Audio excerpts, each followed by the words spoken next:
डूंगरपुर जिले में अवैध शराब के खिलाफ एसपी जय यादव की ओर से चलाए जा रहे अभियान के तहत पुलिस को एक बड़ी सफलता हासिल हुई है। पुलिस की जिला विशेष टीम और सदर थाना पुलिस ने तस्करी कर गुजरात ले जाई जा रही 15 लाख रुपए की अवैध शराब को जब्त किया है और कंटेनर चालक को भी गिरफ्तार किया। थानाधिकारी कैलाश सोनी ने बताया कि अवैध शराब तस्करी की सूचना मिलने पर नेशनल हाईवे 8 स्थित मोतली मोड़ पर नाकेबंदी की गई और इस दौरान उदयपुर की ओर से आ रहे कंटेनर को रोककर चालक से पूछताछ की गई तो चालक ने घरेलू सामान की बिल्टी दिखाई, लेकिन शक होने पर पुलिस ने कंटेनर की तलाशी ली जिसमें हरियाणा निर्मित शराब इसमें पाई गई। इसकी कीमत करीब 15 लाख रुपए के आसपास आकी गई है। फिलहाल पुलिस ने आबकारी अधिनियम में मामला दर्ज कर इस पूरे मामले की जांच शुरू कर दी है।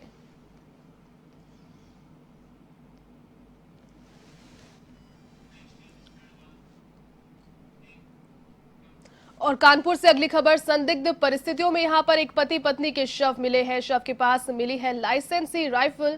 पुलिस ने यहां पर आत्महत्या की प्रथम शंका जताई है। बताया जा रहा है कि जो पति पत्नी थे इनमें आपस में आए दिन झगड़े होते थे। फोरेंसिक टीम ने मौके से साक्ष्य जुटाए। रूरा थाना क्षेत्र के बेनीपुरा जिनई गांव की ये पूरी घटना।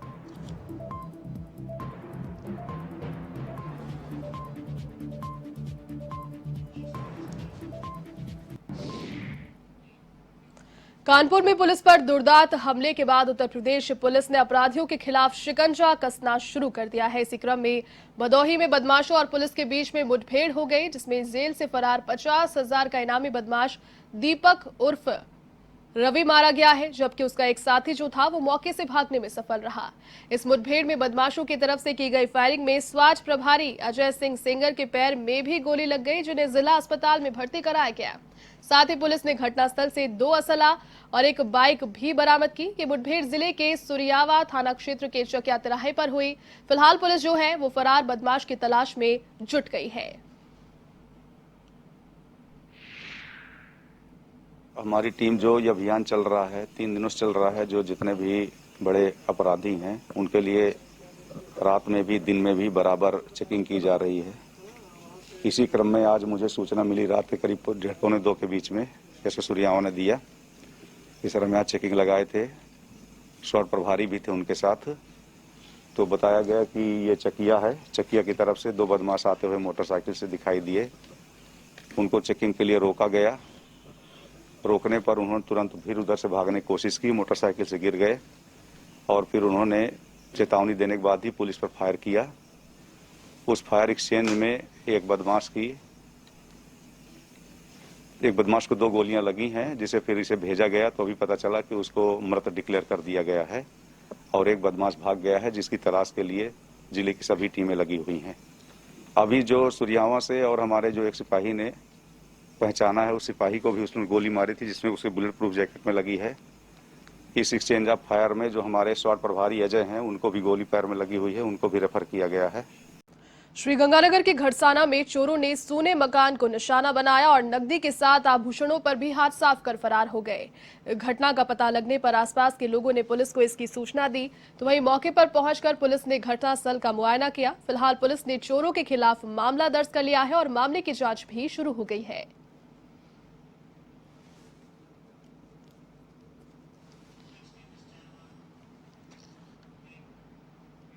झालावाड़ के पिड़ावा में पुलिस ने बिजली के उपकरण चोरी करने के मामले में 5 आरोपियों को गिरफ्तार किया। सीआई महेश सिंह ने बताया कि 22 जून को विद्युत विभाग के अभियंता ने 7 ट्रांसफार्मर चोरी होने का मामला दर्ज कराया, जिस पर कार्रवाई करते हुए पुलिस ने अलग अलग स्थानों से 5 आरोपियों को गिरफ्तार किया। इन आरोपियों से चोरी का माल भी बरामद किया गया है। फिलहाल आरोपियों से पूछताछ जारी है, जिनसे अन्य कई वारदातों के खुलासे की संभावना है।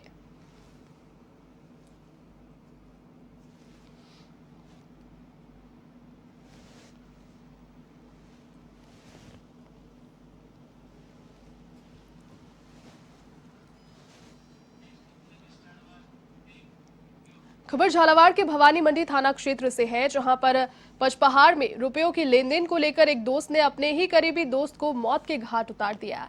पुलिस उपाधीक्षक गोपीचंद मीना ने बताया कि पचपहाड़ के मेहर मोहल्ले में रहने वाले इकरार और हरीश के बीच आपसी लेनदेन को लेकर कहासुनी हो गई। इसके चलते हरीश ने अपने दोस्त विष्णु की सहायता से इकरार की चाकू से गोदकर हत्या कर दी। वारदात के बाद आरोपी हरीश को पुलिस ने राउंड अप कर लिया है और दूसरा जो आरोपी है विष्णु, वो अभी भी फरार है। फिलहाल पुलिस पूरे मामले की जांच में जुट गई है।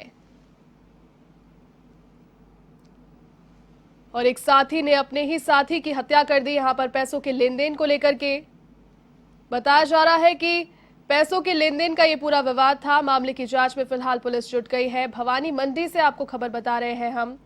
दोस्त ने ही की दोस्त की हत्या और चाकुओं से गोदकर हत्या कर दी गई। साथी की मदद से इस वारदात को अंजाम दिया है अभियुक्त ने।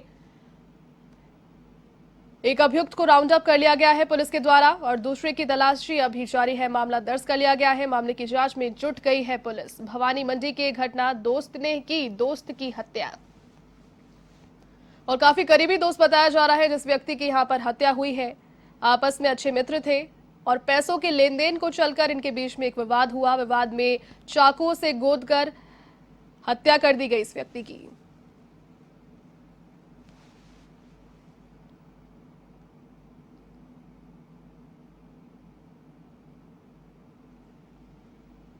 अपने दूसरे साथी के साथ मिलकर इस वारदात को अंजाम दिया है। हालांकि एक अभियुक्त को राउंड अप कर लिया गया है पुलिस के द्वारा और दूसरा जो अभियुक्त है उसकी तलाश जारी है। विष्णु उसका नाम बताया जा रहा है। जो दूसरा अभियुक्त है उसकी तलाश फिलहाल जारी है।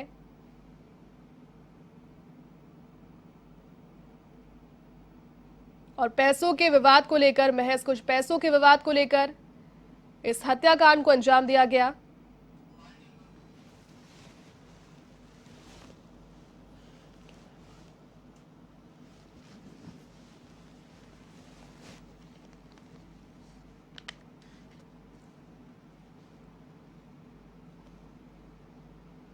आपको एक बार फिर से बता दें कि यहां पर हत्या का एक मामला सामने आया है। भवानी मंडी से दोस्त ने ही अपने दोस्त की हत्या कर दी और प्रथम दृष्टया जो सूचना मिलकर आ रही है, निकलकर सामने आ रही है, उसमें यही बताया जा रहा है कि पैसों से जुड़ा ये पूरा विवाद था। दोनों के बीच में काफी करीबी मित्र थे एक दूसरे के, लेकिन पैसों के चलते, लेन देन के चलते एक विवाद यहां पर गहराया और अपने दूसरे साथी के साथ मिलकर हत्या कर दी यहां पर इस व्यक्ति की।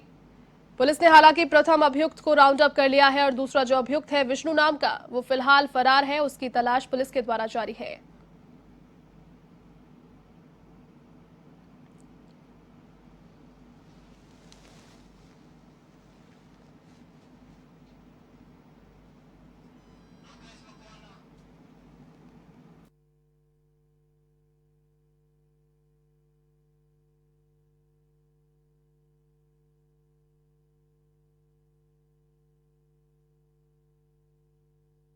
और इसी खबर पर अधिक अपडेट के लिए एवन संवाददाता लोकेश मकवाना भवानी मंडी से हमारे साथ में फोन लाइन पर जुड़ चुके हैं। लोकेश, बताएं किस प्रकार से ये पूरा हत्याकांड था, इसको अंजाम दिया गया और फिलहाल पुलिस किस दिशा में कार्य कर रही है? जैसे सबसे बड़ी बात देखने को ये आती है कि मात्र 1500 रुपए की लेन देन एक दोस्ती का कहीं ना कहीं जो अंजाम है वो हत्या पे पहुंच गया है। जी। माना जा रहा है कि जिस तरह से कुछ समय पहले ये दोनों दोस्त थे, लेकिन ये फल फ्रूट का ठेला जो वहाँ लगाता था, कुछ लॉकडाउन के दौरान इसने 1500 रुपए से लिए थे जो कि इसका धंधा शुरू करना था। जी। इसके चलते कुछ समय पहले भी ये उससे पैसे की मांग कर रहा था, लेकिन ये तरबूज बेचने का काम करता था। तरबूज का जो चाकू, जिसे काटने वाले तरबूज जो चाकू होता है, जी। इसे वहां जाकर इसने वार कर दिया। सबसे बड़ी बात संज्ञान में ये देखने को आती है ज्योति कि 8 बजे करीब उसको चिकित्सा भवानी मंडी लाया गया। वहाँ डॉक्टरों ने उसको देखकर झालावाड़ रेफर कर दिया। कहीं ना कहीं परिजन जो है वो चिकित्सकों को भी आरोप लगा रहे हैं कि इलाज सही नहीं हुआ है, लेकिन कुछ देर बाद धीरे धीरे वहाँ माहौल गर्मा गर्मी का हो गया। भवानी मंडी उपाधीक्षक गोपीचंद मीणा मौके पर पहुंचे, मामले में समझाइश की और 5 घंटे बाद ही आरोपी को राउंड अप कर लिया है। अभी गिरफ्तारी बताना बाकी है, लेकिन आरोपी भी राउंड अप हो चुका है। जैसे जी जी, तमाम जानकारी के लिए बहुत शुक्रिया लोकेश।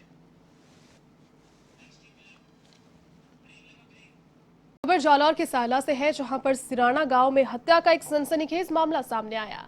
यहां पर एक युवक ने दूर के रिश्ते में भाई लगने वाले युवक की निर्मम हत्या कर दी। थानाधिकारी सवाई सिंह ने जानकारी देते हुए बताया कि बाड़मेर के अरनयाली निवासी फुसाराम सिराना ने अपने ही ननिहाल जब वो आया हुआ था, जहां सुरेश ने उस पर हमला कर दिया। इस दौरान परिजनों ने गंभीर हालत में फुसाराम को अस्पताल पहुंचाया, जहां पर उसकी मौत हो गई। मामले की सूचना के बाद पुलिस मौके पर पहुंची और पूरे घटनाक्रम की यहां जानकारी जुटाई गई।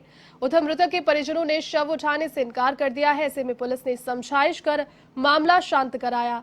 फिलहाल आरोपी की तलाश में पुलिस जुट गई है।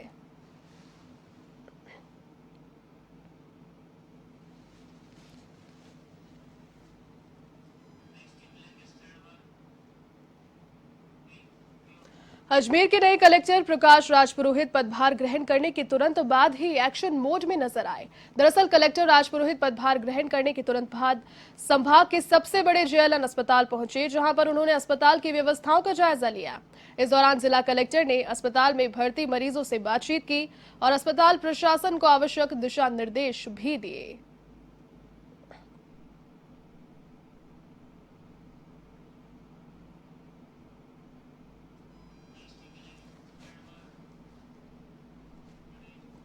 खबर 12 से है, जहां अखिल भारतीय अग्रवाल महिला जागृति मंच के तत्वावधान में भगवान भोलेनाथ का जलाभिषेक और दीपदान किया गया।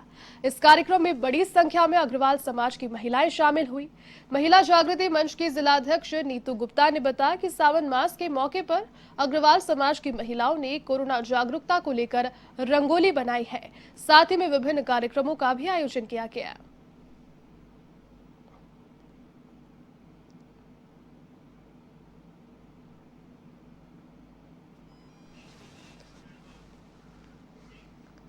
जोधपुर के ओसिया क्षेत्र में 2 माह से हो रहे टिड्डी दल के हमले को रोकने के लिए अब सेना ने हेलीकॉप्टर से दवा का छिड़काव करना शुरू कर दिया है। देश में ये पहला अवसर है जब एयरफोर्स के हेलीकॉप्टर ने टिड्डियों का सफाया करना शुरू किया है। उपखंड क्षेत्र में 40 हेक्टेयर क्षेत्रफल में हेलीकॉप्टर से छिड़काव कर कीटनाशक का छिड़काव किया गया। टिड्डी नियंत्रण विभाग के उप निदेशक KL गुर्जर ने इस पर बताया कि जहां कृषि भूमि और आबादी क्षेत्र नहीं होगा, वहां पर हेलीकॉप्टर से छिड़काव जो है वो दवा का किया जाएगा। आपको बता दें कि पिछले कुछ दिनों से लगातार टिड्डियों का दल ओसिया तिवरी क्षेत्र में जैसे गांव में अपना डेरा जमाए हुए हैं, जिन्होंने खेतों में अंकुरित हो रही फसल को नष्ट कर दिया है।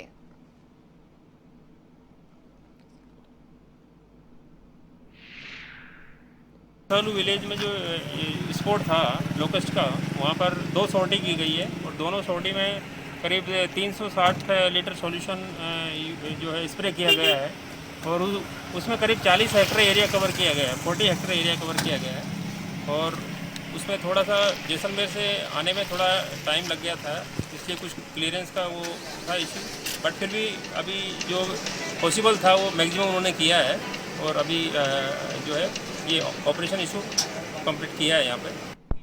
सावन का महीना शुरू होते ही पूरे देश में मॉनसून पूरे जोर पर है। देश भर के कई राज्यों में भारी बारिश से लोगों का बुरा हाल है। ऐसे में गुजरात और महाराष्ट्र में बाढ़ जैसी स्थिति बन गई है। इसके चलते दोनों राज्यों में NDRF की टीम्स को तैनात किया गया है। साथ ही में मौसम विभाग ने अगले 3 दिनों के लिए महाराष्ट्र और गुजरात में अलर्ट भी जारी किया। जी हां, राजस्थान में पिछले 24 घंटे के दौरान पूर्वी और पश्चिमी इलाकों में हल्की से मध्यम बारिश दर्ज की गई। बारिश के बाद ज्यादातर शहरों में अधिकतम तापमान 40 डिग्री से नीचे दर्ज हुआ। साथ ही में भरतपुर के बयाना में 103 मिलीलीटर बारिश दर्ज की गई।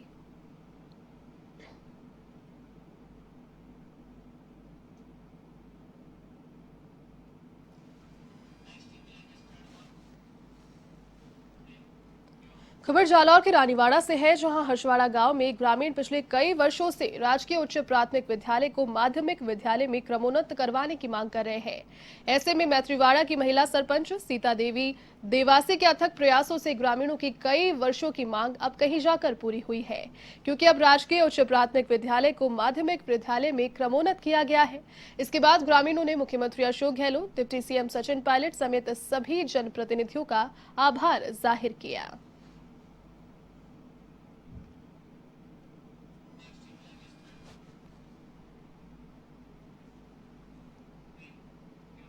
IIT जोधपुर के एक प्रोफेसर ने ऑर्गेनिक वेस्ट को बायोफ्यूल बनाने का कारनामा कर दिखाया। इस डीजल ग्रेड के बायोफ्यूल का इस्तेमाल डीजल के वाहन में किया जा सकता है। तो वहीं प्रोफेसर डॉक्टर राकेश शर्मा की इस रिसर्च को रॉयल सोसाइटी ऑफ केमिस्ट्री के जर्नल ने कवर पेज पर भी प्रकाशित किया।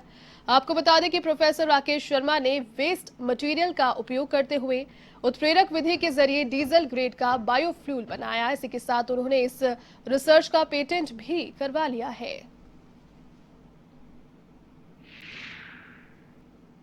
ये एक्चुअली क्या है कि जनरल जो अपना डीजल है वही है सेम, लेकिन हमने इसको बनाया है वेस्ट से। जैसे कि डोमेस्टिक वेस्ट है, घरेलू वेस्ट होता है, एग्रीकल्चर वेस्ट है, उसको हमने एक रिफाइंड क्ले डेवलप की है लेबोरेटरी में, जो कि नेचुरल क्ले से ही निकाली गई है। उसमें फिर क्या है कि इसके साथ मिक्स करके उसको हाई टेम्परेचर पर गर्म करते हैं अंडर हाइड्रोजन, तो ये हाइड्रोकार्बन फ्यूल में कन्वर्ट हो जाता है। ये this is a milestone in the area of biofuel, क्योंकि बायोफ्यूल की अभी तक जितनी भी टेक्नोलॉजी हैं वो बहुत महंगी हैं, जिस वजह से वो कमर्शियल नहीं हो पाता। लोगों ने बहुत रिसर्च की है, लेकिन उसकी जो कॉस्ट आती है, जो नॉर्मल डीजल की कॉस्ट से बहुत ज़्यादा आती है। तो उसके सबसे बड़ा चैलेंज इसमें क्या था, आप उसमें बहुत हाई टेम्परेचर यूज़ करते थे, तो एनर्जी इंटेंसिव प्रोसेस था। हमने इस एनर्जी इंटेंसिव प्रोसेस को सरल किया है एक सिंपल कैटलिस्ट यूज़ करके, जो कि नेचुरल क्ले से बनाया गया है। इस वजह से हम एक्सपेक्ट करते हैं कि ये बायो रिफाइनरी में एक मील का पत्थर साबित हो। अब खबर पाली के सुमेरपुर से है, जहां कोर्ट परिसर में ड्यूटी के दौरान एक होमगार्ड की संदिग्ध परिस्थितियों में मौत हो गई। सीआई रविंद्र सिंह खींची ने बताया कि जाखोड़ा निवासी भरत सिंह स्थानीय कोर्ट में तैनात था, जिसकी अचानक तबीयत बिगड़ने से उसकी मौत हो गई। ऐसे में मृतक होमगार्ड के सैंपल्स जांच के लिए लैब में भिजवाए गए, तो वहीं पूरे मामले का खुलासा रिपोर्ट आने के बाद ही हो पाएगा।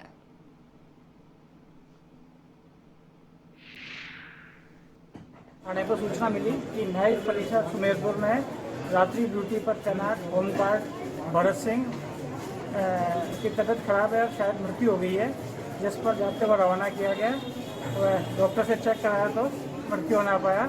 इसकी संदिग्ध परिस्थिति में मृत्यु होने पर डेड बॉडी को राजकीय चिकित्सालय की मोर्चरी में रखवाया गया है, जिसकी कोविड जाँच करवाई जाएगी व उसके बाद में अग्रिम कार्रवाई की जाएगी।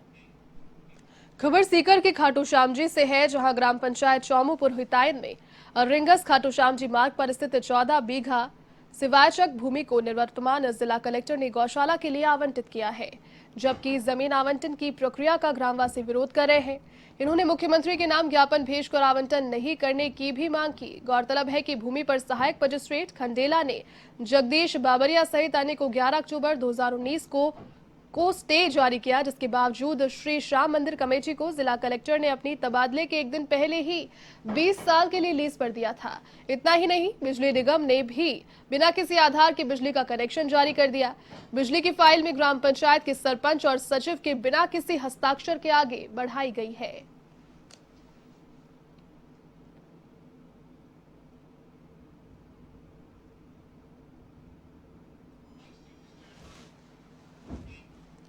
भरतपुर में नवनियुक्त आईजी संजीव कुमार ने पदभार संभाल लिया है। आईजी कार्यालय पहुंचने पर संजीव कुमार को पुलिस के जवानों ने गार्ड ऑफ ऑनर दिया।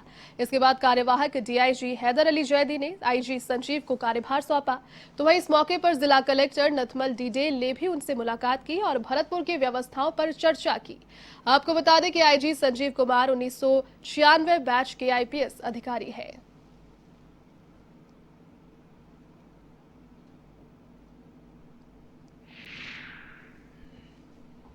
कोशिश ये रहेंगे, मतलब राज्य सरकार के जो आदेश है, इनकी पुलिस मुख्यालय के जो आदेश है, इनकी हिसाब से हम काम करें, कानून व्यवस्था अच्छी तरह से चले, लोगों को सही न्याय मिले, इनको दिलाने का हम प्रयास करेंगे। ये हमारे अजमेर के जिला तथा सत्र न्यायालय में भी कोरोना जन जागरूकता अभियान का असर नजर आया। यहां पर कोविड-19 के संक्रमण को रोकने के लिए अदालत परिसर में जिला विधिक सेवा प्राधिकरण के सचिव शक्ति सिंह शेखावत और मुख्य न्यायिक मजिस्ट्रेट भारत भूषण शर्मा ने लोगों की समझाइश की और अदालत परिसर में अनिवार्य रूप से मास्क लगाने और सोशल डिस्टेंस की पालना की अपील की। इसके अलावा अदालत परिसर में जन जागरूकता अभियान के तहत काढ़े का भी वितरण किया गया।